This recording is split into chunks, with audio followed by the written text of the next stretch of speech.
All right, so this is our phase 2 for our ACL rehab program. I put it in for weeks 4 all the way through 10. So there's a little wiggle room there. Really, it's supposed to be a 4-week block, but I put it as 6 total weeks. So that way you can progress or regress based on kind of where you're at. So if you get started and you feel like you can go a little bit more intense, then go ahead and start on week 2 or week 3 and you have that full 4 weeks still.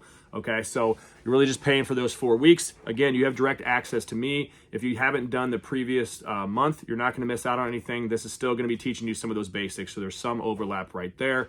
If you have done phase 1, you'll notice that first week, like I said, there's going to be a little overlap there to make sure that everything's taught appropriately.